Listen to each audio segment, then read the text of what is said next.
Want to know the latest in soccer? Then listen to the Golden State Media Concepts Soccer Podcast. From MLS, the World Cup, and the Premier League, we've got you covered. The latest updates, the hottest matches, and news on the league's top players. It's the Golden State Media Concepts Soccer Podcast. David Beckham scores a goal to take England all the way to the World Cup finals. Listen now.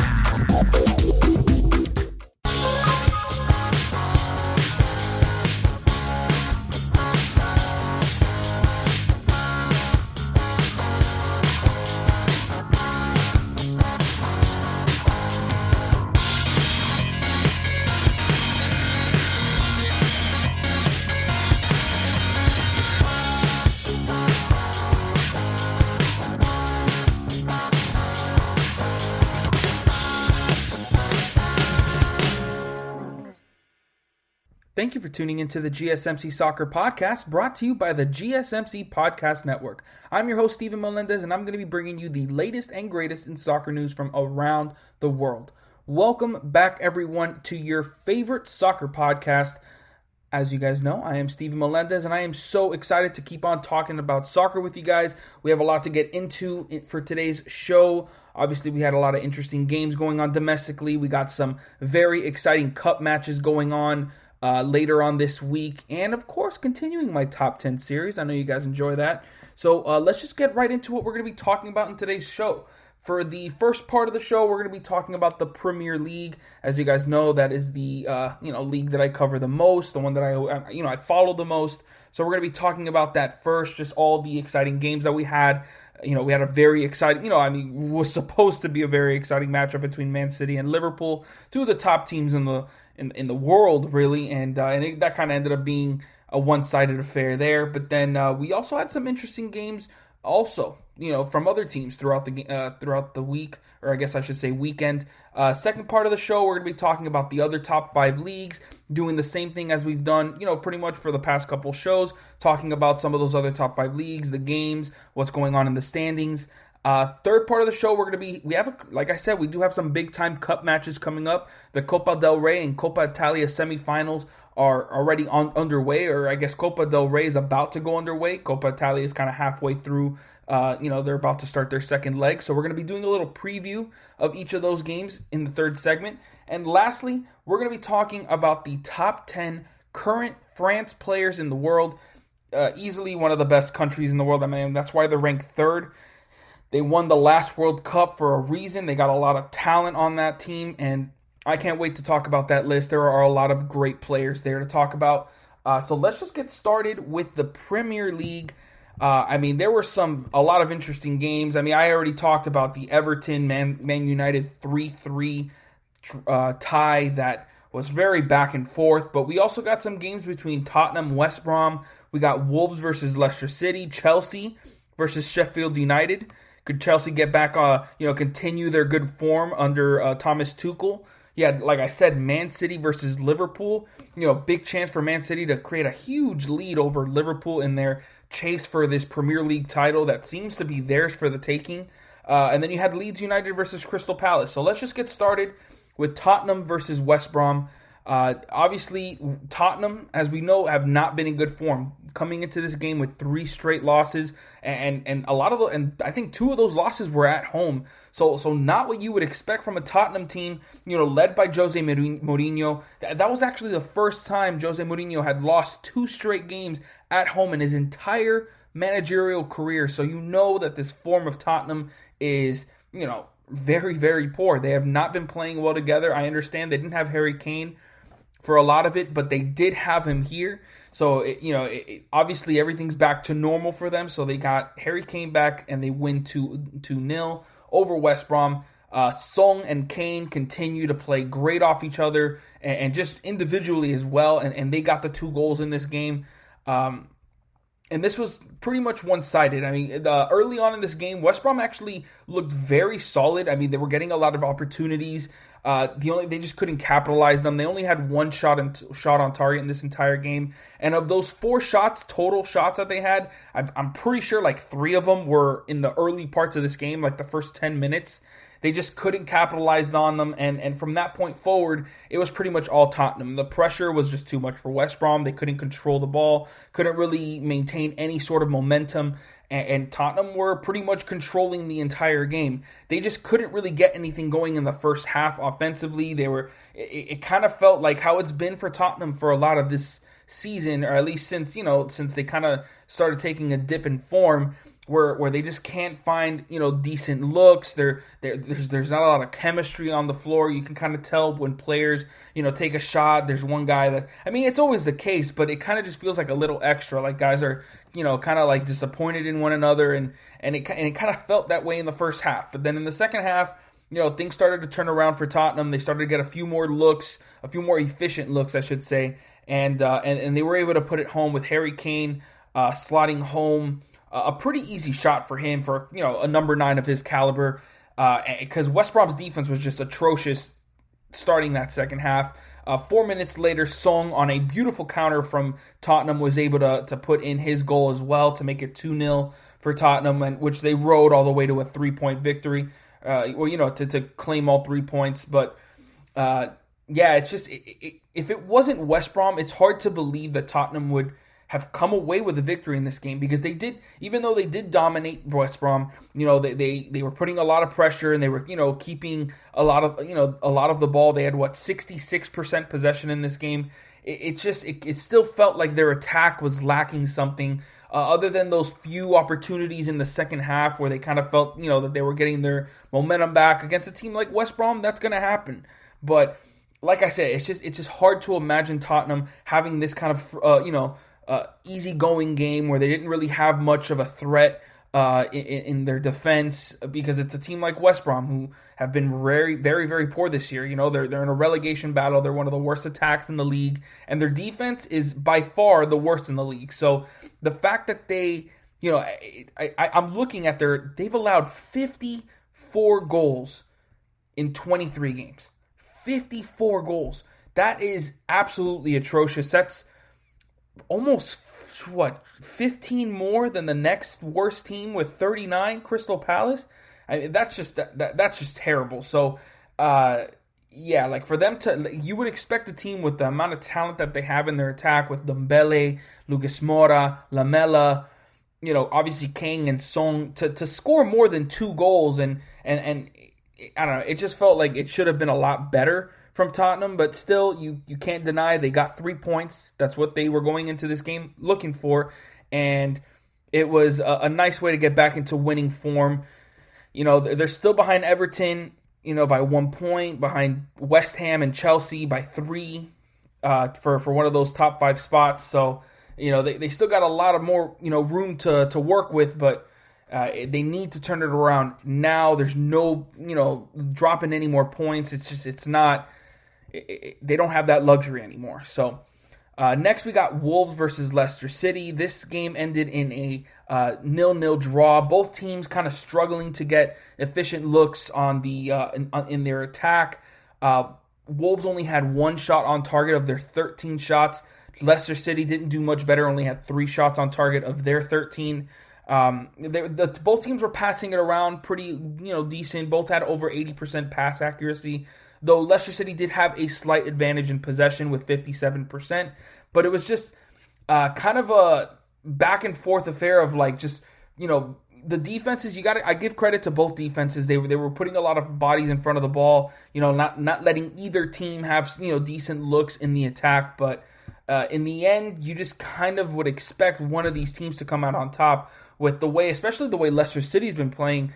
But with Wolves, I've always seen Wolves as a dynamic attacking team. For sure this season, it has not been the case. When you lose a top striker like Raul Jimenez, that's going to happen. But now they got Willian Jose, who's a very solid replacement. And you also got to credit Schmeichel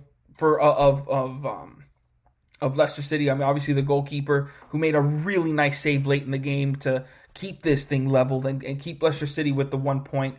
But there was a lot of chances. I mean, both teams, like I said, 14 or 13 shots each. I'm pretty sure that's what I said.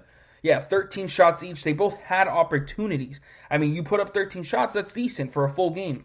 But for them only to have 1 and 3 shots on target combined, it's a poor effort from the attacking players. They need to be more efficient with their looks, and it kind of feels like this is what was expected in this game. A 0-0 draw when both teams are barely getting any good looks, and it's just, I expected a lot more, especially from Leicester City, because I'm a big-time fan of Leicester City and what they've been able to do this season. Despite dealing with a lot of injuries, they're still in the top three. They're ahead of Liverpool, Chelsea, Everton, Tottenham, teams that I expected to kind of take a step up this season. I mean, obviously Liverpool were expected to be near the top, but they're kind of taking a step down. But teams like Chelsea, Everton, and Tottenham were expected to kind of be in that mix for one of the top four spots. But once again, Leicester City show that they are one of the top teams in the Premier League. They've done it for so long now, and even now they're doing it without. I don't even think Jamie Vardy played, because he hasn't been playing for. I know he was coming back from injury, but yeah, he still didn't play in this game. Neither did Ndidi. They do have Pereira back from his bad injury from last year. But those top guys like Harvey Barnes, James Maddison, they were kind of expected to carry the load, couldn't do it. And then for the Wolves side, I mean, they had their guys. They had Raul Neves, Adama Traore, William Jose, João Moutinho, Neto. It's just that they had those guys up front, just couldn't muster up any sort of goal production in this game. So in the end, this is kind of like I always say, the worst result in sports, a goalless draw. It was entertaining on both ends because they certainly got chances, but they just couldn't do anything with those chances. Now let's go to the Chelsea versus Sheffield United game. This game had a chance to look pretty bad for Chelsea, even though I will say they have looked a lot better with Tottenham, with Tuchel, as the manager. They've been much more aggressive. I like the lineups that he's putting together, even though with he's primarily using Christian Pulisic off the bench, even though he didn't even play. I don't think he played in this one. Pulisic didn't play in this one. I'm not sure if he's injured or whatnot, but he's going with Mount, most like Kovacic, Jorginho in the middle of the pitch. He's Reece James got a look. He did put Christensen in the back line, which I'm surprised of. Not sure. I think Thiago Silva might be injured at the moment, but also N'Golo Kante hasn't really been a big time factor into this season, which I'm pretty surprised. You're going to hear his name later on this list. I'm sure you guys know. But yeah, for this game, it was kind of like early on, it felt like Sheffield United were keeping toe to toe with Chelsea. They had a few chances. I mean, Chelsea only had 9 shots in this game compared to Sheffield United. They had 8. Both had the same amount of shots on target, so it wasn't like Chelsea dominated this game. Despite having 69% possession, they couldn't really muster up a lot of clean looks at goal. Timo Werner was kind of still his form. I mean, he got an assist in this game, but his form has still been, nothing what you would have expected from him coming into this season. I know, he's got to have an adjustment period from the Bundesliga to the Premier League, easily the best league in the world right now. But it's already been, 3-4 months since he's been here? You got to expect something more than what he's given you. And but in the end, Chelsea will take the 3 points. Mason Mount scored a really nice goal that was assisted by Timo Werner. And then, shortly after that, Antonio Rudiger in the 55th minute got an own goal of such a gifted goal to Sheffield United. You have to credit Sheffield United's activeness in the Chelsea final third. They were certainly getting their opportunities in there. We're not just allowing Chelsea to kind of control the whole game. It kind of put Rudiger in one of Mendy in one of those tough spots that who's going to go for it. And Rudiger just assumed that Mendy was gonna stay back, and he kicked it back towards the goal as a pass, and it just rolled in. It was a poor own goal from Rudiger. There needs to be better communication there from defender to goalkeeper. But literally 3 minutes after that, Jorginho was able to put in a penalty and kind of saved Chelsea's night, and pretty much Tuchel's night, but still. Chelsea win 2-1, get the 3 points that is needed, especially as we're nearing this, final stretch of the season. I know they still have a few games left, but, it's getting to the point where if teams start separating themselves, it's kind of over. Like Man City, with a game in hand over the rest of the competition behind them, 5 points ahead of Man United, and their form right now, it just kind of feels like it's already over. Like the Premier League title is theirs to lose. So Chelsea now picking up 3 wins and a draw in their last 4 games. It feels really good for them, and they have a huge chance of picking up a Champions League spot with Liverpool playing so poor of late. So talking about Man City and Liverpool, we're going to be talking about their 4-1 game, and it was Man City in Anfield getting the 4-1 win over Liverpool. And wow, if there's any game that's going to just show and show you like where both these teams are, it's this one right here. I mean, Man City just looking so fluid, and their attack is so potent. It's dangerous. Any team, and especially a team like Liverpool, who are using Fabinho and Jordan Henderson as their 2 center backs, and then you got Alexander-Arnold and Robertson, who are not known for their defensive acumen. It's like they're going to get feasted on. And I'll tell you what, Raheem Sterling was running circles around Alexander-Arnold this entire game. I mean, there were so many times where his speed and just his technical ability to just get by players was just absolutely making Alexander-Arnold silly. And there's no wonder that late in the game, when it was already decided, Alexander-Arnold was obviously frustrated, and he kind of kicked at Ederson, or obviously he was kind of kicking at the ball, but he took his chance to try to get a little shot in there because he was frustrated. This was a terrible game for Liverpool, and specifically Alisson.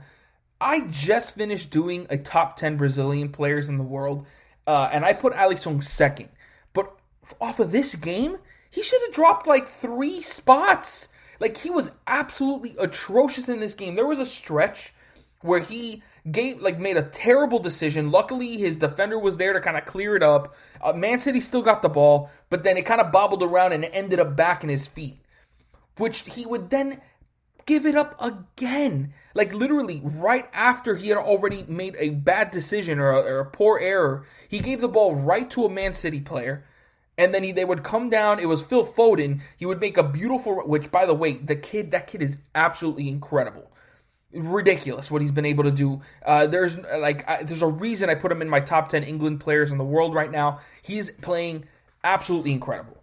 And he was the man of the match in this game. He did it all for Man City. But like I was saying, Alisson gave the ball up for a second time. Phil Foden picked it up, went into the box, got by 2 Liverpool players, and then found Gundogan for his second goal of the game. And by the way, that man is on an absolute tear. Even though he missed a penalty earlier in this game, he made up for it for 2 goals in this game. And both of them taking the lead. He scored the opening goal in the 49th minute, which was kind of like a rebounded goal. But he was in the right place at the right time. And then in the 73rd minute, after Mohamed Salah had scored a penalty, after Ruben Diaz kind of held him down from, after not being able to clear the ball, he scored in the 73rd minute to make it 2-1 for Man City. So he hit both of the goals that gave Man City the lead, and it's just incredible form what he's been on. I think he's got a record of 9 or 8 goals in the last 11 games. That's incredible for a midfielder that you're not expecting to score goals at that kind of rate. That's striker level. And Gundogan is doing that at a consistent rate now. 11 games, that's a long time. Obviously right now with the amount of games that they're playing, it's some teams are playing 2 games a week, 3 games a week. So that's probably a month, which is kind of crazy to even think about. But that's a topic for another day. But it's incredible what Gundogan's been able to do, hands down. And man, Alisson just looked like an absolute mess. The amount of time, and he gave the ball up again. After that those 2 errors that he had that led to a goal, he gave the ball up again, which counted on which led to another score. This time for Raheem Sterling in the 76th minute. It's a game to forget. Probably, I mean, I don't know. I haven't watched Alisson's entire career, but probably since he's been a Liverpool goalkeeper, his worst game as a Liverpool player. I mean, I'm sure the fans would say so because that was atrocious. I mean, I cannot believe that a player of his caliber and just looks so rattled. Like he just didn't know what to do with the ball. Like I've never seen that. I've never seen that for a guy to make that many mistakes consistently throughout the game. And then everything I've talked about was nothing compared to what Phil Foden did in the 83rd minute. Just absolutely ridiculous goal from him. The power, the accuracy, the technical ability, the speed to get into a really good area to shoot the ball and score in the 83rd minute. Just absolutely ridiculous goal from Phil Foden to give Man City a 4-1 lead and just it was over at 3-1, but to just put the nail in the coffin of what has been Liverpool's season so far this year. It's just, man, I was so impressed, and it just made me feel like there's absolutely, I felt like Liverpool had a chance here. I mean, obviously we know Liverpool has been playing well, and you look at their defense, they don't have Joel Matip anymore, and, obviously Joe Gomez isn't really the answer at that center back position. They've made a couple January signings at center back, but they obviously don't feel comfortable with them right away. So they go with Jordan Henderson and Fabinho. Fabinho was the one that fouled Raheem Sterling early on in the game that led to the Gundogan penalty that he obviously missed. But it's just, they're obviously got so many holes in that back line. And in the summer, they need to make a move. And I would love it if they went for a guy like Upamecano. Obviously, they want those big names. That's just the way Man City, Liverpool are. But a guy like Upamecano would sure that back. Him and Virgil van Dijk, that's clamps. That's clamps, and Liverpool need that, man. I mean, I understand no Virgil van Dijk, but Fabinho's not supposed to be a center back, even though he's versatile enough to be there as a replacement. But you don't want him as your full-time center back. It was just very, very poor from Liverpool, and an absolute brilliance from Man City. And with this win, they now put a 10-point lead over Liverpool, 5-point lead over Man United with a game in hand.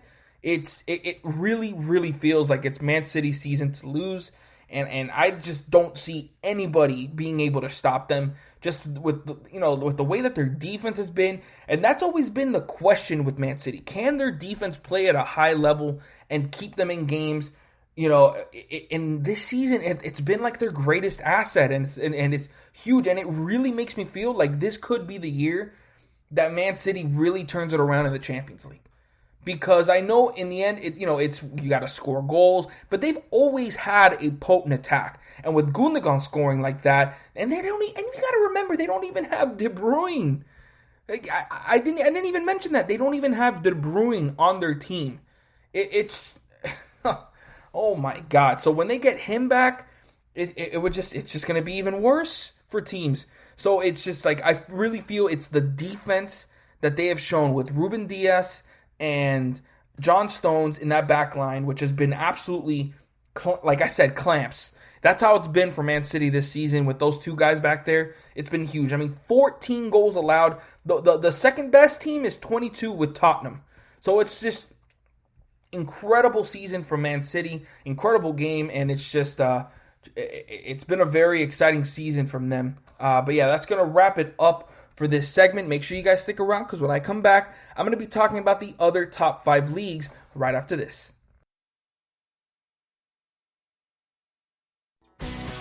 Are you looking to get your college football fix? Looking to get the latest news on your favorite school's team? The GSMC College Football Podcast is your ticket to all things college football. Join us as we talk college football from the national championship, the college rivalries, the bowl game, to the Heisman Trophy. To which conference is the best? We've got you covered for the Big Ten, SEC, Big 12, the Pac-12, ACC, and everything in between. Download the GSMC College Football Podcast on iTunes, Stitcher, SoundCloud, Google Play, or anywhere you find podcasts. Just type GSMC in the search bar.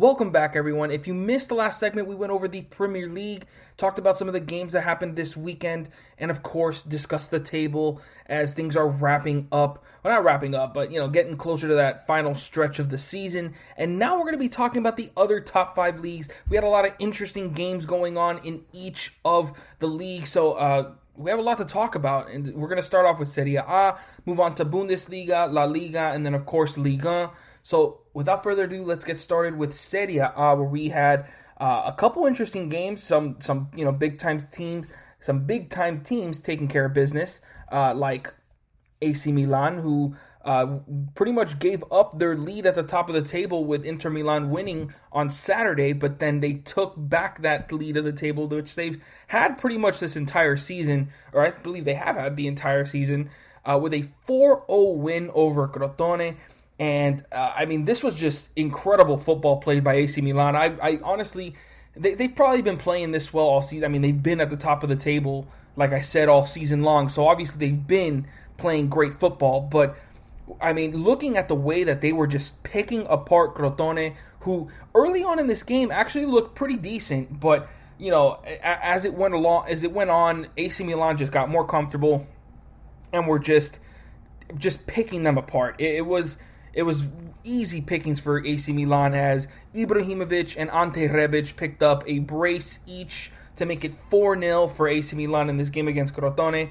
And this is obviously a game that AC Milan need to take care of business, because this is the top of the table versus bottom of the table Crotone, who have been playing very poor this season, allowing now 50 goals on the year.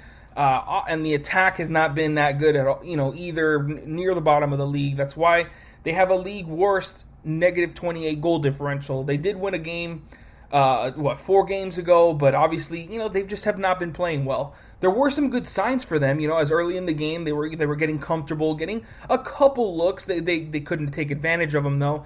So, obviously that was going to hurt them in the end. Because against a team like AC Milan, if you don't, take advantage, especially when you're, a lower quality team like Crotone are, if you don't take advantage of those opportunities that AC Milan give you, you're going to end up, losing by a lot more than you were going to, if you hit those goals. Because even with those goals, if they would have had them, there was no guarantee that AC Milan were just going to, not come back and win this game. And, obviously with these 4 goals, it shows you just that. But I just want to, give 1 second to just appreciate the longevity and just incredible play of Zlatan Ibrahimovic. His first goal in the 30th minute was just so perfectly executed.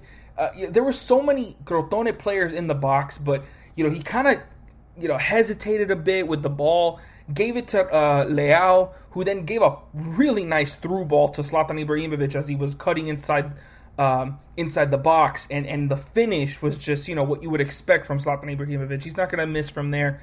Same thing with his goal in the 64th minute. Really nice.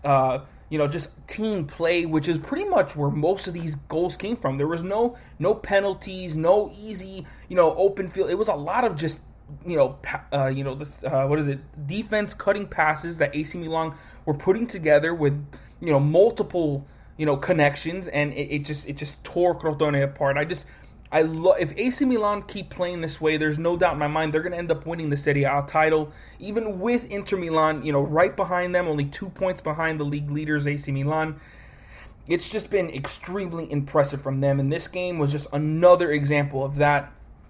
Another game that was pretty exciting to watch was Benevento versus Santoria. Not something you would expect from two, mid-table clubs, but they went at it. They haven't been in great form. Sampdoria has won 2 games in their last 4 with now this draw. It was a 1-1 draw between Benevento and Sampdoria. But Benevento, they've been very poor. Their defense has not been solid. Same thing with their attack. They have the 3rd worst goal differential in the league despite being 14th. And their recent form of play has kind of shown that it's just a little bit too much for them in Serie A. Though they have been able to get a few results here and there. It felt like this was going to be another one of those games as they had the opening goal in the 55th minute from Gianluca Caprari, and they almost held on. Even though Sampdoria had their chances, they had 13 shots, 5 on target, even 64% possession. So in all honesty, it was Sampdoria's game to lose, but they were down 1-0 going into the 80th minute until Keita Balde scored in the 80th minute. A really, really nice run from, I believe it was Insigne, or I might be wrong there. I'm not 100% sure who it was. I don't remember. I think it was Damsgaard, actually. And it was just a really nice run from him. And to find Balde inside the box, pretty much for an easy tap-in, to give Santoria that equalizer and at least share the spoils here in this game. But tough for Benevento, who haven't been able to win a game in some time. And this was looking like that breakthrough win for them. But it was not the case, and that's why they're still battling in that relegation area. That they got 23 points. They're at least a good 8 points ahead of Cagliati, who are in that 18th spot. But still they need to play a bit better if they want to at least be feeling comfortable going into this final stretch of the season. We got Udinese versus Verona, who Verona have they've been, quietly a very underrated team this season, though they haven't been able to get over that hump and really, put themselves in the names with some of those top teams in Serie A, like Atalanta, Napoli, Lazio, Roma, Juventus. You know what I'm talking about. They haven't been able to take that extra hump, and a lot of it's been because their offense has just and their attack has just not been potent this season. It's lacking something. Their defense has been great, allowing just 23 goals this season. That's among the best in Serie A. And against, in a league with so much attacking prowess, through pretty much almost every club in this league, that's impressive. 23 goals allowed in 21 games. But 26 goals scored is just not going to do it. It's not going to put them in that top 7, top 6. They probably just need a little extra. And this game kind of showed just that. With Udinese, who, haven't been playing well. Or actually, I mean, they're coming off a win. This is now their second straight win. But before that, they hadn't been playing, good football. I mean, their attack is probably just as bad. But they were able to get the 2 goals here. And I have to give props to Verona goalkeeper Marco Silvestri, who had just incredible save after incredible save. He's really what kept Verona in this game. But eventually, it was just too much, as Delafeu of Udinese was just all over the place in this game. Caused the own goal in the 83rd minute by the goalkeeper Silvestri. He kind of forced him to make a save, and it went into his own net. And then in extra time, Delafeu made sure to get a goal of his own to make it 2-0 for Udinese. Great game for them.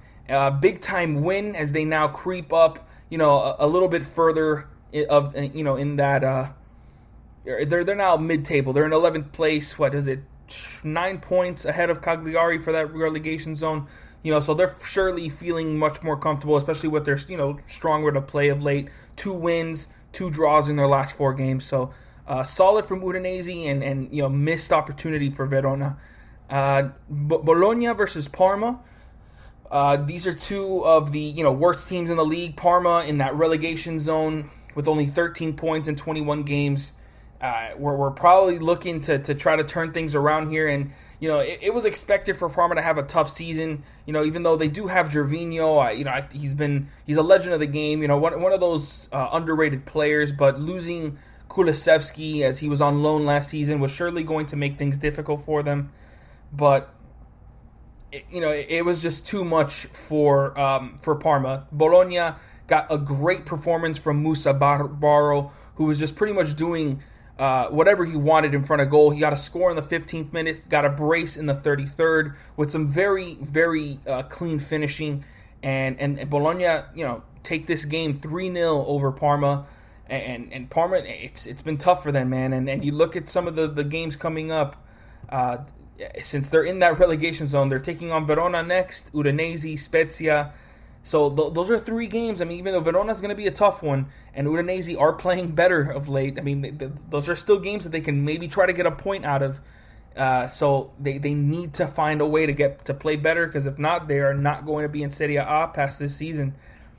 And then lastly, we had Lazio versus Cagliati, and Lazio have been in such a great form of late, probably easily the hottest team in the league right now, and they get their 6th straight win with a 1-0 victory over Cagliati. Of course, you get the goal from Ciro Immobile. Who else? Easily the best striker in Serie A right now. second, maybe third best striker in the world. And but this wasn't an easy game by any means by Lazio. They played kind of sloppy, even though they had more possession. They had twice as many shots, so you'd expect this to have been an easy game for Lazio. But they were playing a little bit sloppy with the ball, maybe not being as focused as you would expect them to. But their form has just been so good. They're so much better than Cagliari, as they're obviously also in that relegation battle and have not been playing well of late. And they were able to get through, squeeze by with a 1-0 victory over them. So still a big time win, and yeah, they just continue to play well at a great time, which now puts them in 5th place, tied with Roma. And they're in one of those European spots. With the way they've been playing, they're not going to stop there. They're just going to keep on trucking along. So now we're going to move to the Bundesliga, where things just continue to go the way they've been. I mean, the only game that I have not covered yet was Köln versus Arminia, with Köln defeating Arminia 3-1. They got a goal from Marius Wolf in the 9th minute, and then he got a brace in the 28th. Elvis made it 3-0 in the 62nd before Arminia picked up that consolation goal in the 72nd minute. This was kind of a back-and-forth affair for a little while. Arminia put up some solid effort in this game, but for the most part, Köln kind of just outclassed them here. You look at the standings and just the way it's been for these two teams. Arminia has had trouble adjusting to that Bundesliga life, as they're one of those newly promoted sides. And this was a game that against 14th place Köln, that if there was anywhere where they would try to pick up some games, this would be it. But Köln have been playing great of late. They have 3 wins now in their last 4, and are looking to stay in the Bundesliga this season. And with their recent run of form, it certainly looks like they will be able to do that. But of course, it's far from over. They got 21 points. Arminia have 17. So obviously, this game hurts, if any, for Arminia to lose in this fashion. But still, it's still gonna be a pretty interesting end to the season. And then lastly, we had Wolfsburg. Right? Why did I miss? Why did I lose it? Because I had Wolfsburg taking care of business. Wait. Okay, I'm confused. Oh, I was looking at the wrong one. That's great, Steve. Good stuff.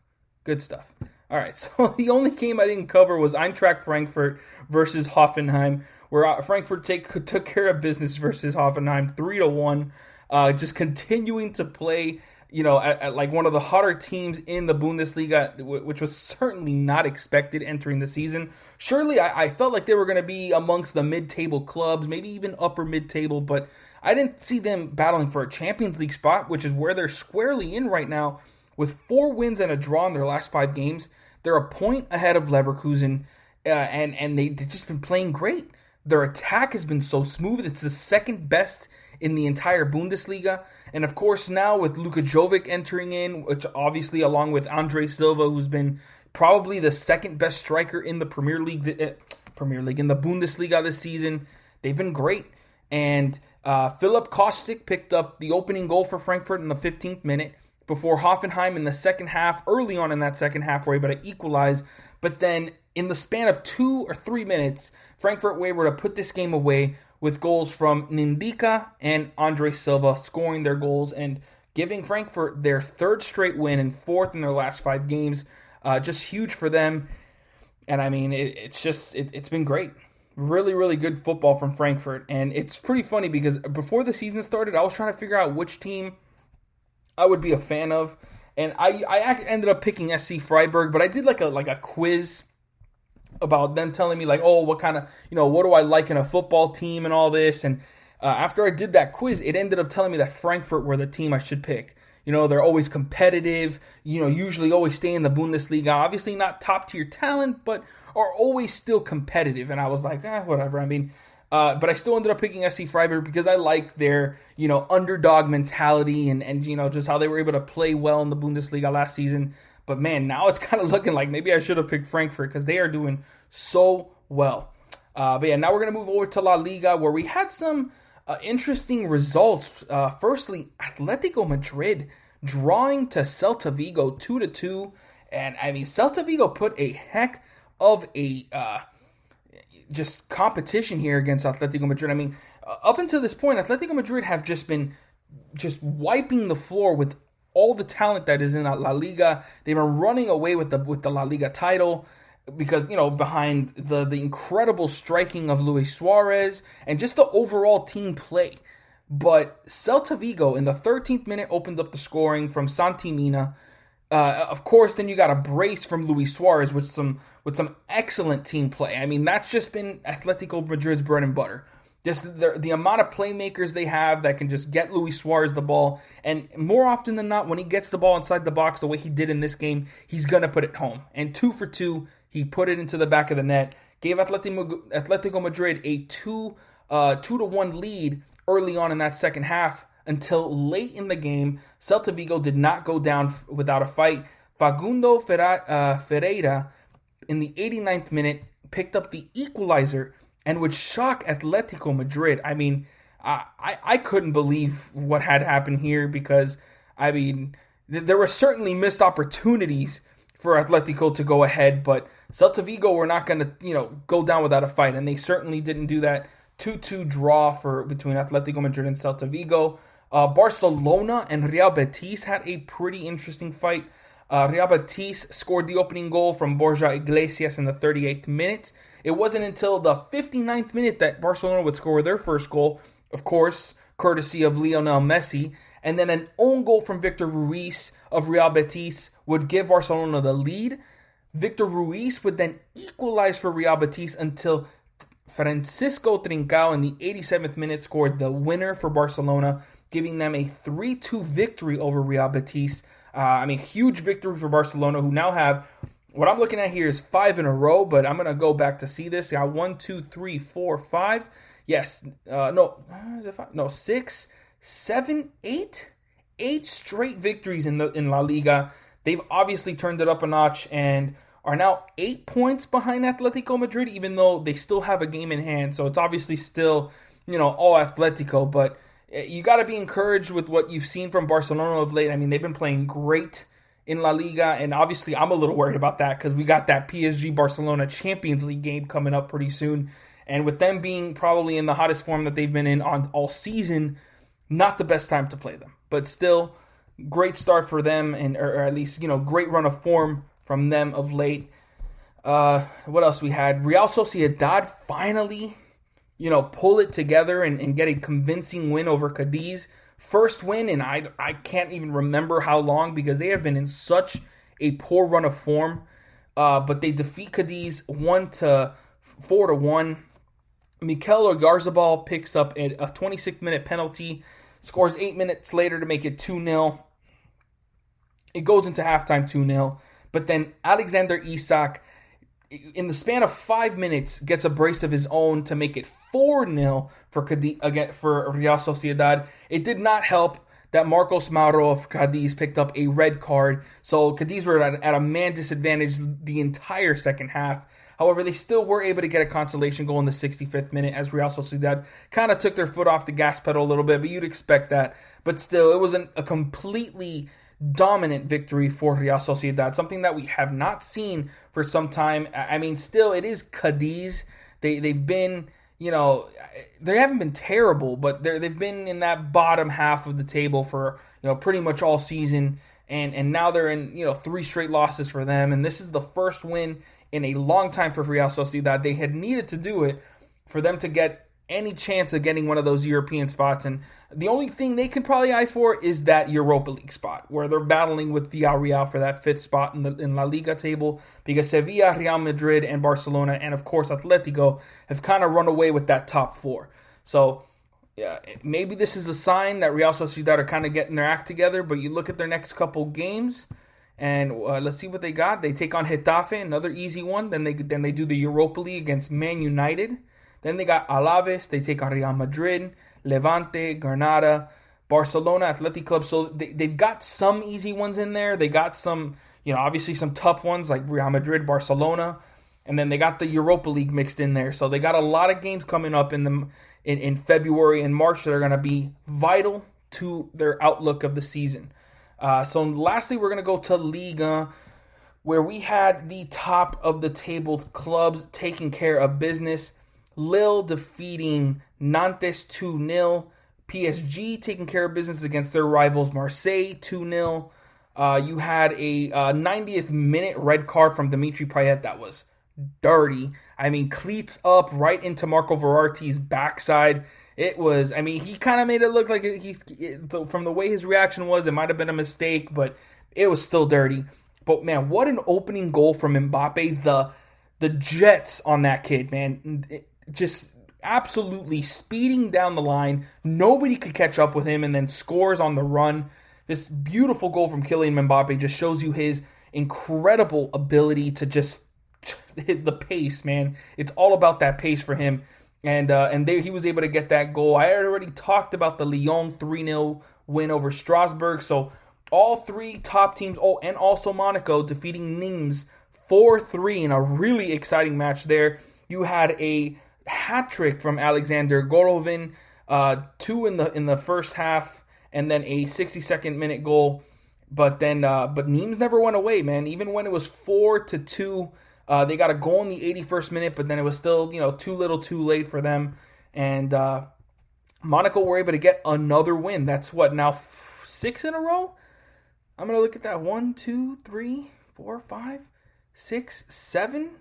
7 wins in a row in Liga for Monaco. I mean, just an impressive run of form, which now has them only 3 points behind PSG, 4 points behind Lyon, and 6 points behind Lille. I mean, this is easily a 4-team race for the Liga title. I mean, when has it ever been this exciting? I can't remember the last time the Liga title was this exciting. So, obviously, I'm happy about that. Obviously, in the end, I want my PSG team to come out on top, but the competition is good for them.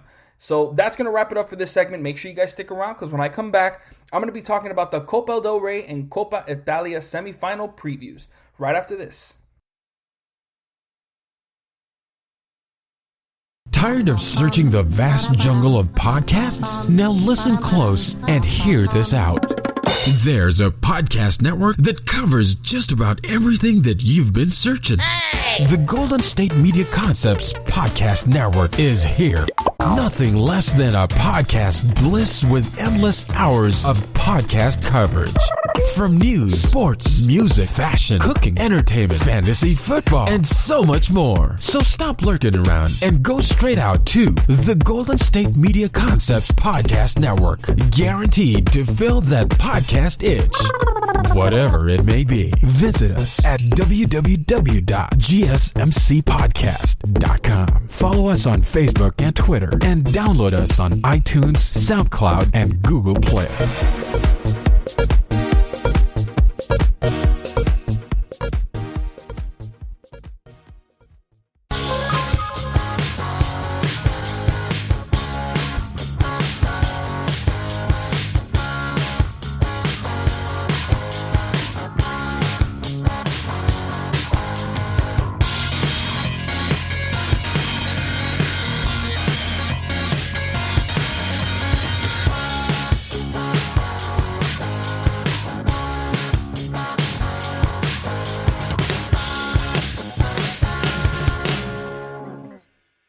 Welcome back, everyone. If you missed the last segment, we went over the other top 5 leagues. We talked about the games, of course, went over the tables as we were nearing that final stretch of the season.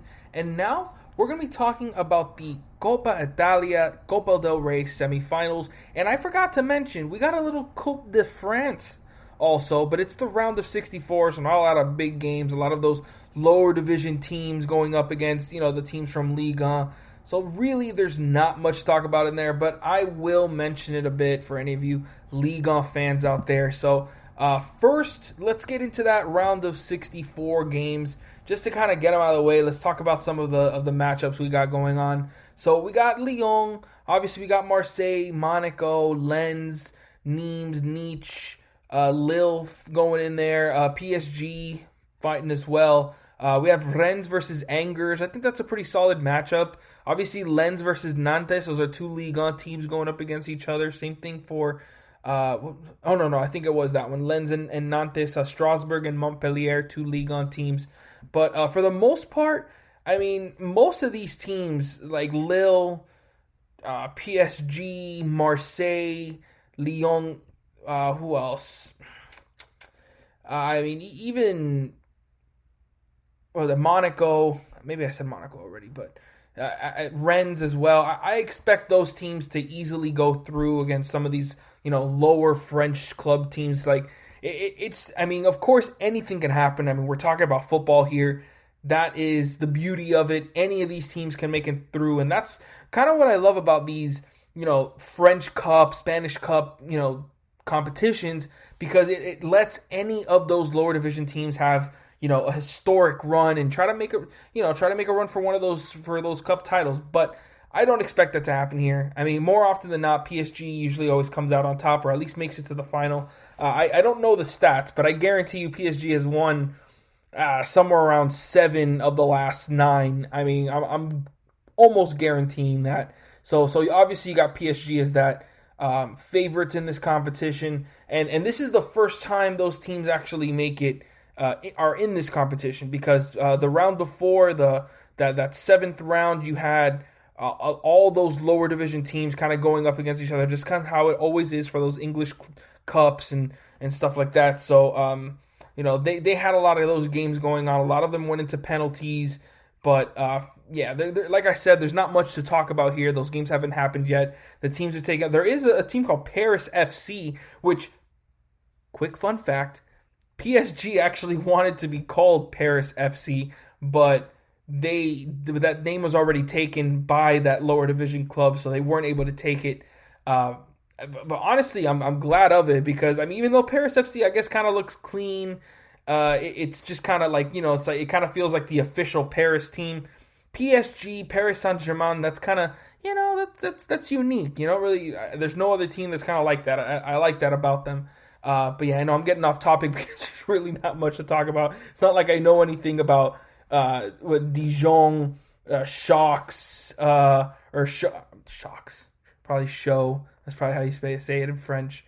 Ajaccio. I don't really know much about all these teams. So maybe when the games actually happen, which will be, throughout this week, I'll go into them and talk about how they went. But for the most part now, it's just it kind of feels like easy pickings for some of those Ligue 1 teams to make it through. But we'll go and see what happens there. But now we're going to move on to the Coppa Italia matches, where we have some, obviously we still have those, the interesting matchup. We're going into that second leg of Juventus versus Inter Milan. Juventus won the first one 2-1. It was a very heated matchup. A lot of talking back and forth. Inter Milan getting that lead early in that first leg, but then Juventus, behind a brace from Cristiano Ronaldo, were able to take a 2-1 lead going into the half, and were able to hold on to that going to the final time, and now have a pretty good advantage going into that second leg. Of course, now it's going to be at home for Juventus, so even better for them. But again, anything can happen. I mean, I expected Inter Milan to kind of make it through, because I feel like their team overall is complete, or a bit more complete than Juventus's is. So I do still give the edge to Inter Milan. I expect them to come out firing in this next game and really put a lot of pressure on the Juventus's back line of. Who are the people they've been playing of late in that back line? I'm going to go look that up real quick. Usually it's Bonucci and Chiellini, and it is, and especially those fullbacks, which they're, kind of weak in right now, even though Alexandro's starting to get a few, some time there. Juan Cuadrado's been very solid, but, overall they haven't really been at the top level of what you would expect. Danilo had a pretty good start to the season, but, he's not, most of this team is in that front line with Cristiano Ronaldo, Chiesa, Kulusevski, Morata, who's had a pretty solid season this year, and the midfield, who's been pretty underrated, with McKennie kind of taking over as one of the bigger bright spots this season for them, while everyone else is kind of inconsistent. Arthur, who just recently came from Barcelona, has been injured. Obviously he's starting to play now, but he hasn't played enough to really make an impression on the team. Rabiot, which I kind of knew when he left PSG. I mean, he has some really good sparks. Like, he looks like probably sometimes one of the best players on the field. But then there's other times when he's like a ghost. You don't really know what he does for the team. And obviously between the sticks, Szczesny, one of the better goalkeepers in the league, or in the world, in my opinion. So They have obviously a very strong lineup. But then when I go to Inter Milan, I just think it's just so much more. I mean, I love the fullbacks for them. I mean, Ashley Young has been always very consistent, even though he's getting up there in age. I still think he's very solid. They used Darmian in the last match, but I feel like they're gonna probably go with Achraf Hakimi, unless he's injured, because I didn't see him in the bench or the starting lineup in their last match, so I don't know whether he's injured or not. But if they do use him, I feel very strong about that. I love that back line of Skriniar, De Vrij, and Bastoni. I'm not as comfortable with Handanovic back there, aside from, I feel like you got the edge with Szczesny. But Handanovic is still, one of the better goalkeepers. He's been one of the better goalkeepers for a long time. There were times when he was the best goalkeeper in Serie A. Obviously, he's getting higher up there in age, so he doesn't have that same level of ability. But also, the midfield for Inter Milan is a big-time strength for them. Barella has been great this year. Brozovic is one of the more underrated defensive midfielders in the world. Arturo Vidal always gives you that toughness in the midfield as well.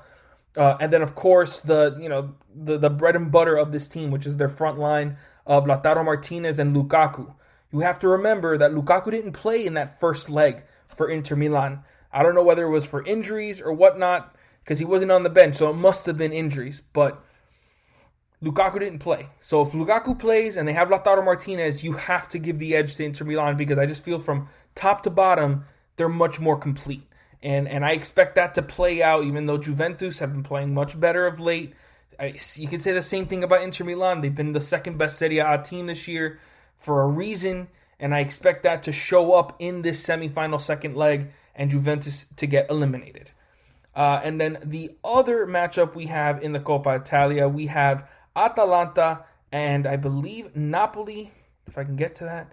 Yes, we have Atalanta-Napoli. The first game left a lot to be desired with both teams, not being able to get a score and it ending in a goalless draw. So now, we're left with, a second leg to kind of, end it all. I mean, let's see what happens here. I mean, Atalanta, like I found out in the last episode, don't have Papu, even though I knew there was a lot of trouble there between Atalanta star Papu Gomez and their manager. But I just kind of figured out, I kind of figured that they would kind of fix it, and he would stay there because he was their main man in the attack. But now that they don't have him, they need to find other ways to get scores. And the biggest thing with Atalanta is that their defense is very inconsistent, which it showed in their last match against Torino, where they scored 3 straight goals in the first half, but then before halftime, they allowed 2 goals and then allowed a last one just before the game ended to make it 3-3. So, there's concerns about the defense because it's been that concern. They usually put a lot of their budget and a lot of their players in attack. So to stop a team like Napoli, who has been very, very good in the attack, they haven't been in a great run of form of late. I mean, we look, it's just been... all season for Napoli, it's been inconsistent, but the same thing could be said for Atalanta, who has just not been able to find that stride. And I could say, most of it has to be because Papu Gomez isn't in the middle of it all, because he was the one that made the magic happen in Atalanta. He's one of the main reasons that Atalanta was the top attacking club in the world last year, and what made them such a threat in the Champions League. I mean, they almost beat PSG. I mean, there's people that think PSG should have lost to Atalanta because they were playing so much better than them. It just happened, the last 3 minutes of the game, PSG just absolutely, ran them over. But a lot could be said that Atalanta should have gotten past them in that round. A lot of that has to do with just the dynamic attack that they had with Papu Gomez holding the keys. Now that that's over, they obviously have to reinvent themselves, and I don't feel like the Coppa Italia against Napoli is going to be the right place to do that. So I feel like you're going to get Napoli through to the next round. It's just hard not to think so, even though they are coming off a loss to Genoa, which, I'm not going to say it's uncharacteristic because sure, they'll beat Parma 2-0. They won in the Coppa Italia quarterfinal to Spezia 4-2, but then they lost to Verona 3-1. It's just, they lost to Spezia 2-1 before that.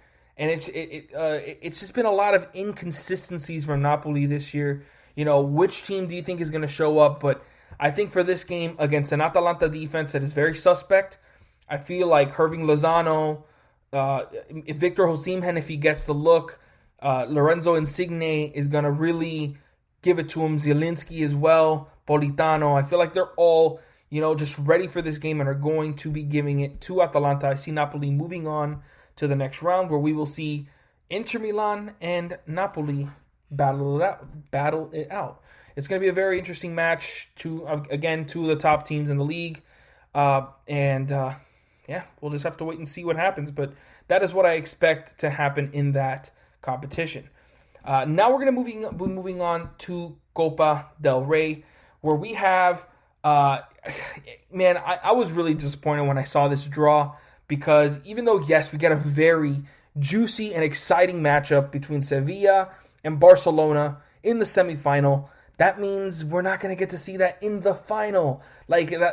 Come on, we deserve to get a Barcelona versus Sevilla matchup in the final of this Copa del Rey, even though I'm not trying to, throw any shame or slight to Athletic Club and at Levante. I mean, Levante have been very underrated this season in La Liga. I mean, they've been one of those teams that just, have been creeping up little by little, have been playing, some solid football and have had a decent season so far. But, when you're talking about quality on the pitch, it's Barcelona and Sevilla here. I said it like a couple rounds ago that with Real Madrid out of this competition, it was between Barcelona and Sevilla. And now we're not going to be able to see that in the final. Unfortunately, I even needed to go see the draw on YouTube just so I can see what the reactions were of people when that was the draw. And in my opinion, it has to be a disappointment, because if Sevilla would have taken either of Athletic Club or Levante, they'd obviously be favorites. Same thing for Barcelona, and you're most likely going to get a Sevilla Barcelona final, especially with there being two legs. One game, anything can happen. Athletic Club and Levante can obviously win one game, because any team could. But with two legs, I just thought it was a sure thing that you'd get Sevilla and Barcelona in the final. But for right now, let's just talk about the semi-final matchup between those two giant La Liga clubs.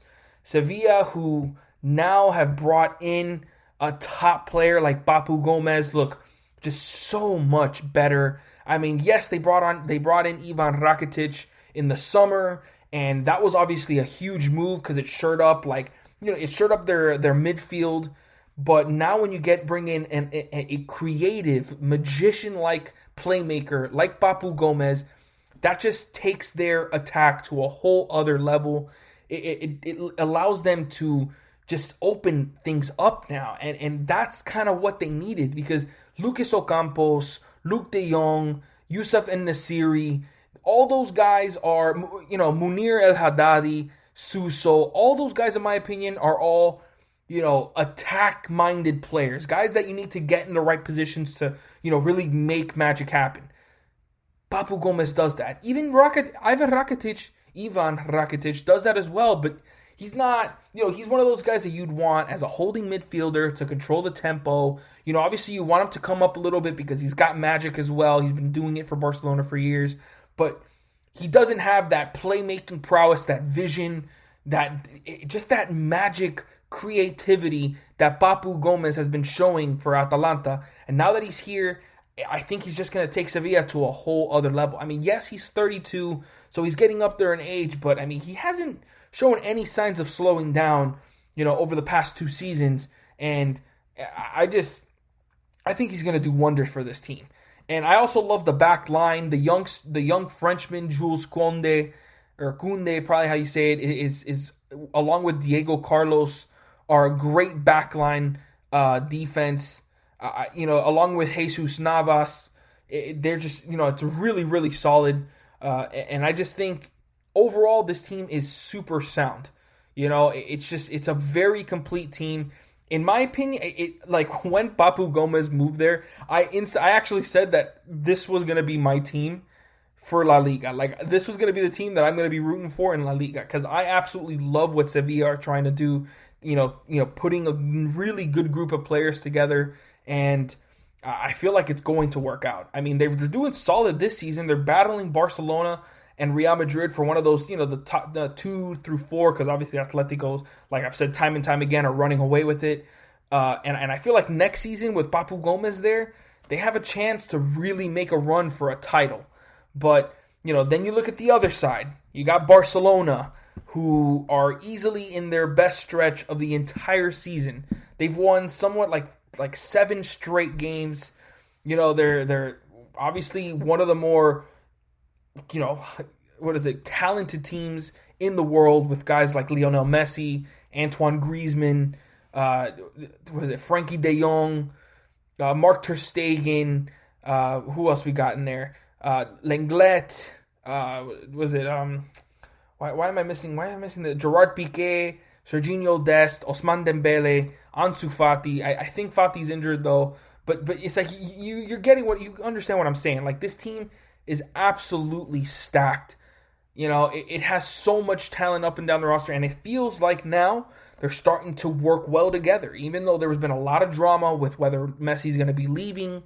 Obviously all that drama before the season started, and so I was expecting them to not perform at the level that you expect from Barcelona, especially with a new manager and Ronald Koeman kind of integrating his system and trying to feel, trying to get the players he wants and to play the way he has envisioned. It's obviously going to take time to adjust, but it feels like they've done just that, and they're playing at an extremely high level. So it's going to be a tough match for Sevilla.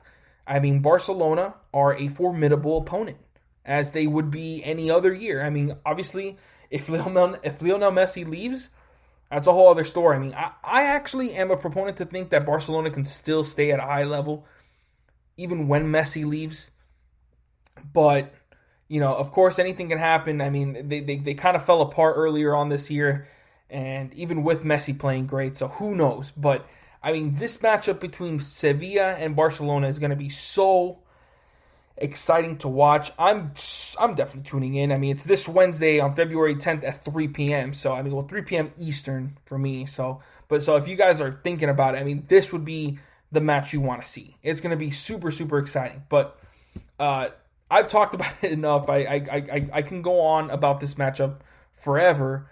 But then now let's give a little love to Athletic Club and Levante, who have, quietly put together some solid seasons. I mean, we go to La Liga, let me do that real quick for y'all. And I know that Levante has, is a top half team. Athletic Club, not really the same thing, but Levante, I mean, even though their defense has been pedestrian, their attack has been pretty solid as well. They've scored the same amount of goals as Sevilla, Villarreal, more goals than Real Betis, Granada.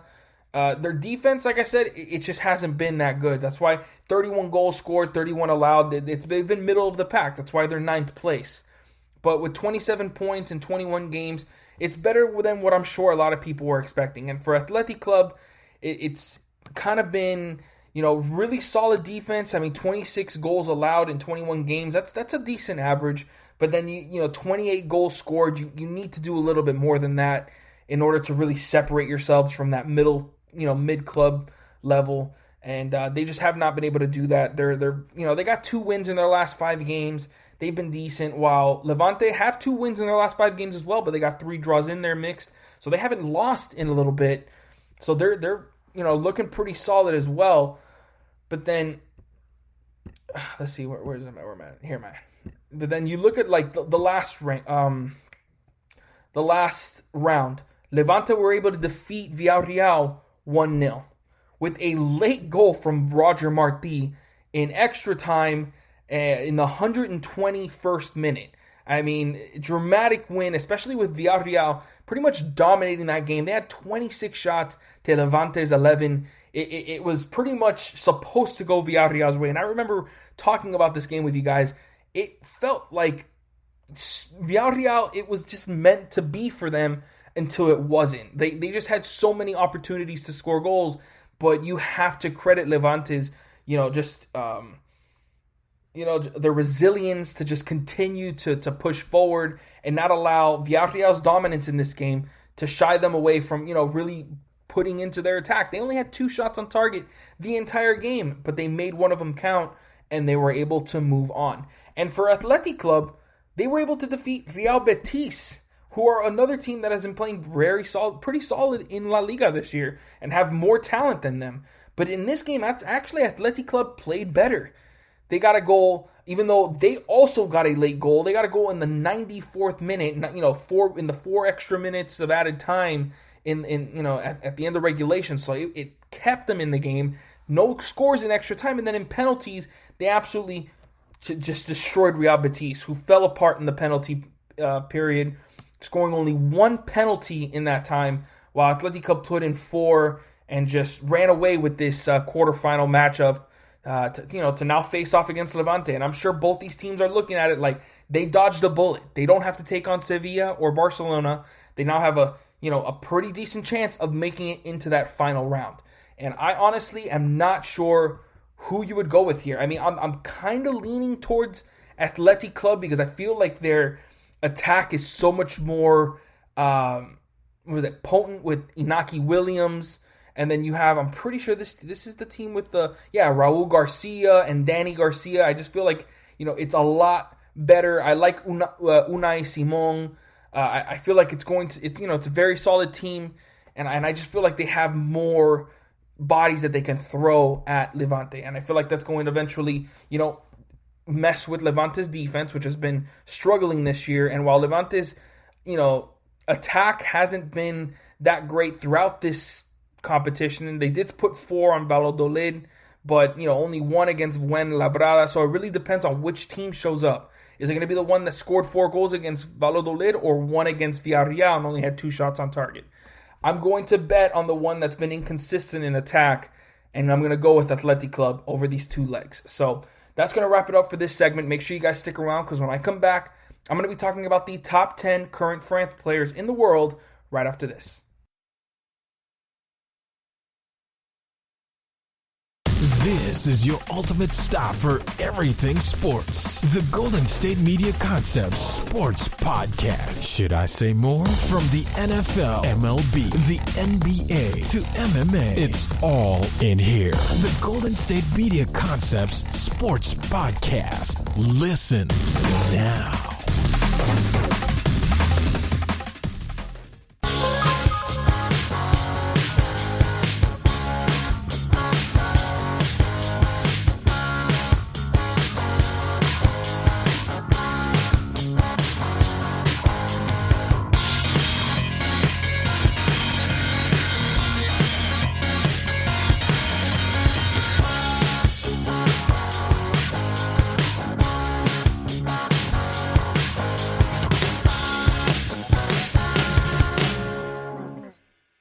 Welcome back, everyone. If you missed the last segment, we talked about the Copa del Rey and Copa Italia semifinal matches coming up this week. And, I gave a little shout out to the Coupe de France round of 64 as well. But so if you want to check that out, please go and do so. But now we're going to be talking about my favorite part of the show, the top 10 current France players in the world. As we know, France just finished, they were our most recent World Cup winners, one of the more talented, countries in the world. I mean, the amount of talent that this country has playing around the world right now is absolutely insane. I mean, just to go over a couple guys that aren't on this list, I'm going to go to it right now. Hold on a second. I know for sure you got like Lucas Digne, Lucas Hernandez. Who else? Let me go to it right now. Clement Lenglet, Kurt Zouma, Benjamin Pavard. Yeah, I don't have Pavard on here. He just misses my top 10. Adrien Rabiot, Tolisso, Sissoko, Marcus Thuram, Anthony Martial, Wissam Ben Yedder.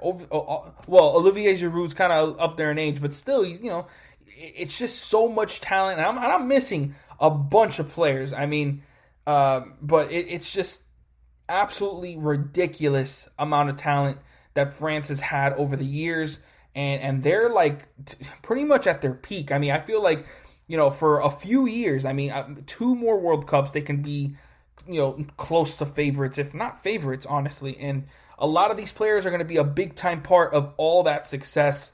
So let's get right into it, starting with number 10. This might be considered a little bit of a, me being a little biased because I'm a PSG fan, but I'm going with Presnel Kimpembe, the 25-year-old center back from PSG. I mean, he is just such a sound defender. He's so athletic, so strong. He's got very good ball skills while also being a lockdown defender. I mean, him along with Marquinhos has made that back line, super solid. I mean, I know, their performances in the Champions League might make people feel like he's not that good a player. But if you saw him in that final against Bayern Munich last year, you would know that Presnel Kimpembe is a heck of a defender. And if you don't think so, go look at this one single highlight. It's not a huge highlight reel. It's just a single highlight from this season, one of the games this year, where we were taking on Lille. And he actually got injured. He like on his run, because it was like a 4-on-1 breakaway that Lille had. And Presnel Kimpembe was kind of behind it. It looked like he had pulled a hamstring, kept on running, and made a ridiculous sliding tackle to stop the run. He got injured on that play. He actually couldn't keep on going. They had to take him off the field. But, I mean, the guy is a warrior. He fights for his club. He's super physical. He's really good in the air. He's not really the scoring center back type. Like, he won't really, but he's certainly got great passing abilities. He can make long passes. He's got really good vision. He's got decent dribbling skills as well. He's good at making attackers miss that try to pressure him. And is just overall a very, very solid center back that I feel can be part of that back line in France for a long time. I know you got guys like Laporte, who is another guy that's not on this list because he's pretty much not been used at all at Man City, and he was injured last year, so he hasn't really done much in the last 2 seasons. But I just feel like Presnel Kimpembe should be one of the main pieces in that back line for years to come. At number 9, I actually almost missed this guy on this list because I completely forgot he was French. Tanguy, and maybe I'm saying his name wrong, but Ndombele, the 24-year-old center midfielder from Tottenham Hotspurs. I mean, what a season this kid is having. I mean, he's been doing it all for Tottenham. There's always been that word, like, who's going to be that third player that steps up? Because obviously, Hugo Loris is, probably considered the third best player, maybe even the second best player on that team, with Song and Harry Kane, just the way they've been playing for Tottenham this year. But Ndombele has stepped up in a huge way. I mean, his ability to, control the tempo of a midfield, but then also, push it up the floor, or push it up the field and be a huge factor in the attack, either with his vision, his finishing ability, his dribbling, his technical skills. It's just all, so good. He's only 24 years old, so he's still improving his game. But this is so far, in my opinion, his best season as a pro. Just him being such an important piece to Tottenham Hotspur's success. I know they haven't been playing well of late, but I think he absolutely deserves to be a top 9 France player right now. He only has 6 caps for the French team, so obviously he's not, he hasn't gotten much recognition internationally, but I think that's going to be changing very soon. Number 8, we have Paul Pogba, the 27-year-old center midfielder from Manchester United. Early on in his career, Paul Pogba was considered a prodigy, one of, a guy who was supposed to be one of the best players, in the world for a long time. But he has not lived up to that hype since his days at Juventus. I mean, there's a reason he was made the most expensive signing or transfer signing of all time, with like his, I think it was like 120 million that he was sold for. It was because he had so much potential. I mean, he was controlling midfield with his incredible aggressiveness and his physique. I mean, the guy's super tall and he's got great control of the ball. Kind of makes me think a little bit of like a Zlatan Ibrahimovic, but one in the midfield that's more of like a guy who's going to control the game from there. I mean, and just his ability to make ridiculous. He can change a game. He's got the talent to change any game to his team's favor. Like, that's the kind of guy Paul Pogba is. But then he's also been inconsistent. I mean, the last 2 years, This year he's kind of starting to, not earlier this year, but like since maybe I would say like the new year, he's really been turning it around and is playing, the kind of football that you would expect from a guy of Paul Pogba's, quality. But earlier this year and all of last year, he was just a mess. A lot of transfer rumors about him wanting to leave and go to Real Madrid. It's just not good things. And a lot of it was fueled by him. And so it gave him a really bad rep, but he's kind of turned the corner, this year, I should say. And it's kind of getting back to what you saw earlier in his career from Paul Pogba. No doubt in my mind, this guy has the talent to be a top 5 player on this list. But at the moment, he still needs to show that his head's in the game and isn't. Maybe he does need a change of scenery. Maybe he's just thought, this isn't good publicity for me, so I need to keep my head down, just play good until I move out. And maybe when he moves somewhere else, like maybe up Real Madrid, like he's been wanting, then he'll really start showing out and be the Paul Pogba that we've seen for so many years. But at the moment, he's, the 8th best French player. That's saying something with him being in bad form. For him to be 8, that just goes to show the kind of quality he has. But that's where he's at, number 8. At number 7, we have a guy who's been playing just so amazing this season and has kind of been showing it over the past few years, but injuries kind of derailed him a little bit. Kingsley Coleman, 24-year-old forward/midfielder for Bayern Munich. The guy is just an absolute animal. His pace, he's probably the second fastest guy on this list. Someone at number 1, in my opinion, easily beats him out. But Kingsley Coleman, what he can do for you in the attack is just, he's such a complete player. And he's kind of putting it all together this season in what's been his best season as a pro by far. He's got 6 goals and 11 assists, so it shows you, he can get going either for himself or his teammates.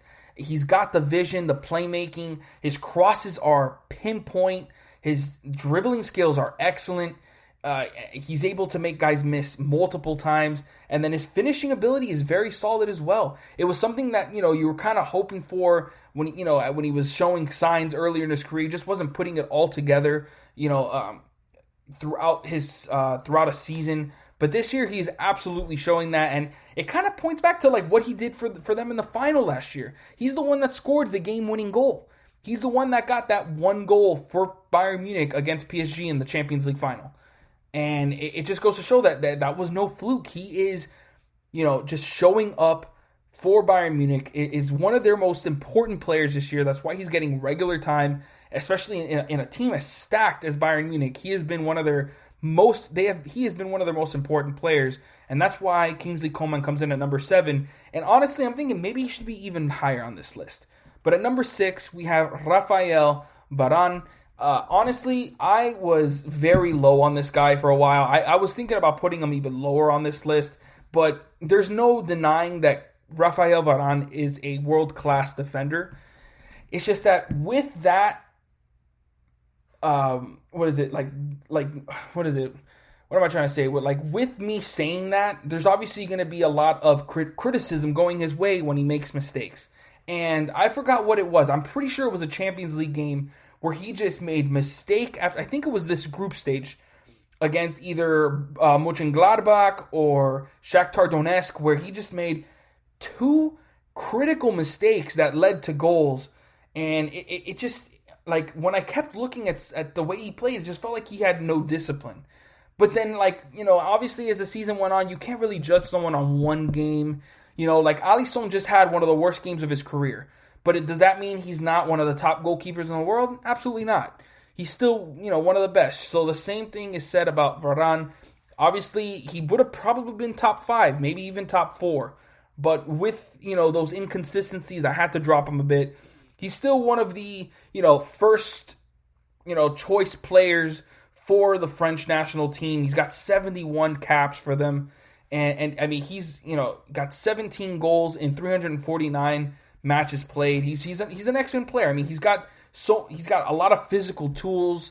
He's great with the ball at his feet, and he's a high IQ in defense. Though sometimes, it just, especially in that one game that I watched. I guess it was just a bad game, but he just was not looking good. But still, Rafael Varan is an incredible talent. Any backline could use him, and that's why he comes in at number 6 here. At number 5, we have Hugo Loris, 34-year-old goalkeeper for Tottenham Hotspurs. I mean, one of the better goalkeepers of my lifetime, at least for as long as I've been a football fan. Like I said, it's been probably about 10 years, maybe 11 years now. Hugo Loris has been one of the top goalkeepers in the world throughout that entire time. And he's carved out an incredible career. He's been with Tottenham for a long time now, and he won the World Cup with France, and he's been a huge piece to their just success internationally, and obviously to any club he's been in. His IQ, his positional IQ is incredible. He's super long and athletic. Obviously, he's 34 years old now, so he's kind of losing that a little bit. But just with his length and his reflexes, it was nearly impossible to get anything by him. That's why he was considered one of the best in the world. He's not like the kind of sweeper keeper you would expect. You don't really want him to handle the ball too much. But in terms of being a shot stopper, there's not many better than Hugo Loris. That's why he comes in at number 5 still at 34 years old. Number 4, maybe this is me thinking, of what this guy was doing a couple years ago. But I still think N'Golo Kante is one of the best French players in the world.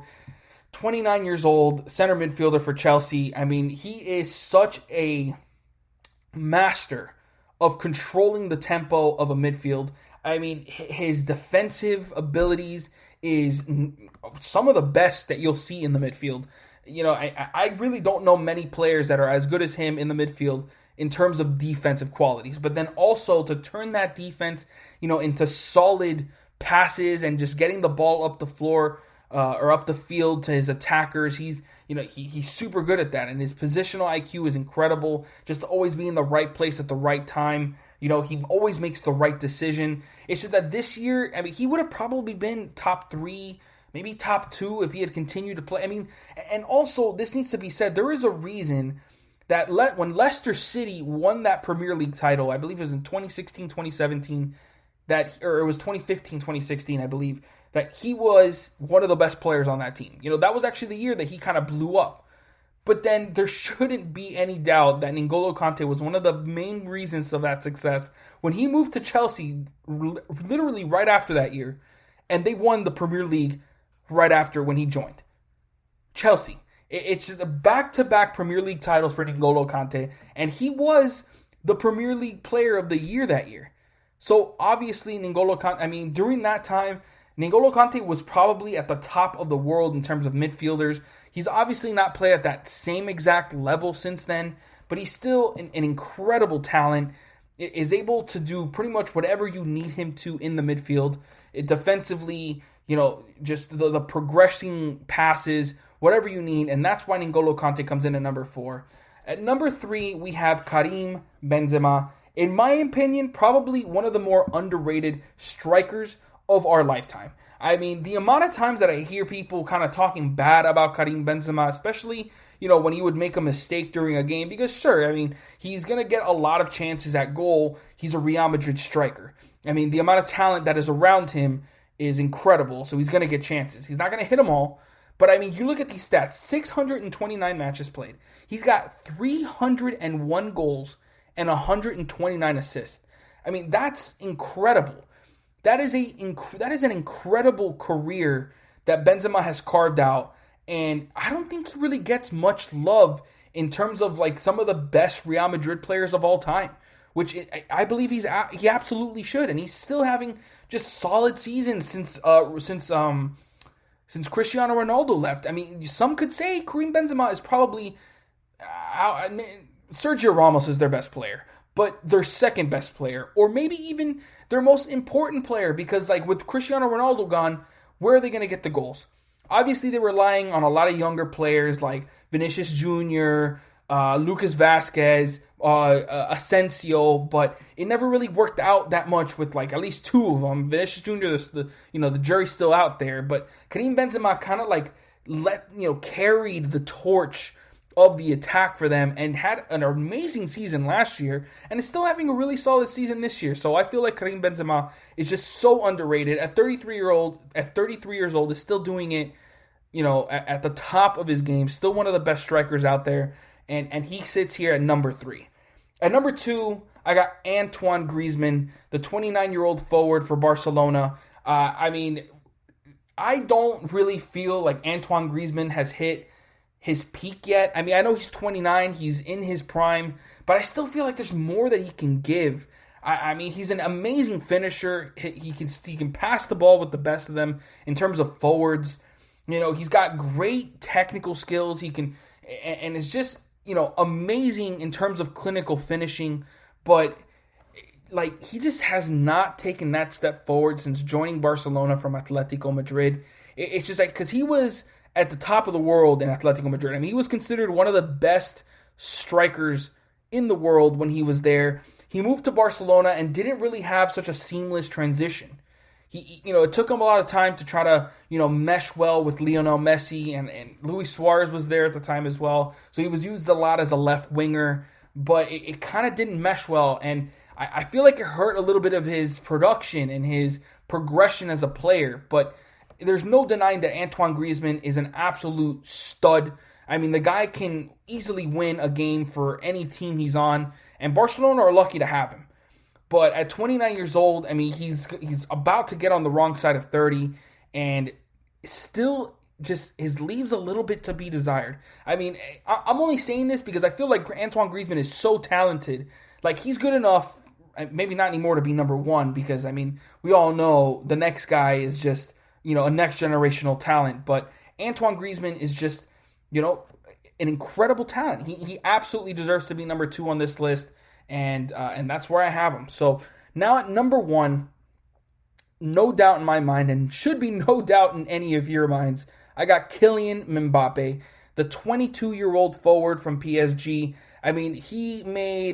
He absolutely blew up on the scene when he was 17 years old, when he came in as just such a young kid for Monaco, and when he led Monaco to that Liga title over PSG, which is unheard of during this absolute dominant era of PSG, but then also made it to the semifinal of the Champions League with that Monaco team. And mind you, yes, Monaco had a great team that year. They had guys like Bernardo Silva, Fabinho, João Moutinho, I think, was also on that team. Obviously, Falcao as well. But Mbappe was the spark plug for that team. He just oozed superstar talent, whenever he stepped on the pitch, and he's continued to develop into what a lot of people were expecting from him. Just an absolute dynamite scorer, an incredibly quick player. The pace on this kid is ridiculous. He can beat nearly anybody in a foot race. We just saw it in the last match. I believe it was against Marseille, that he just absolutely blew by everybody and scored a goal to finish it. But he's got everything that you want in an attacker: the technical skills, the ability to get by multiple players, the pace, the athleticism, the finishing ability, best of all. And he's also got really solid vision and passing skills. And just you put that all together, and there's no reason to not think that he can be, probably the best player in the world in the future. Right now he's still developing, and I understand what people are saying about him needing to move from PSG, move to a top club like Barcelona or Real Madrid to kind of lead them to glory, and then because that's just the way the world of football is. But I love the fact that PSG might actually be holding on to him, for a few more years. I didn't think it was possible, but it's looking more and more likely as the weeks go on. And Kylian Mbappe, I'd be super happy to have him on PSG. And he is a world-class talent. There's no denying it. So that's going to wrap it up for this segment, or for the show, I should say. As always, thank you for listening to the GSMC Soccer Podcast, brought to you by the GSMC Podcast Network. I would like to ask that you please remember to subscribe to the show and write a nice review. That really helps us. Also, if you can please follow us on Facebook, Twitter, and Instagram, I'd really appreciate it. Thank you and have a great night.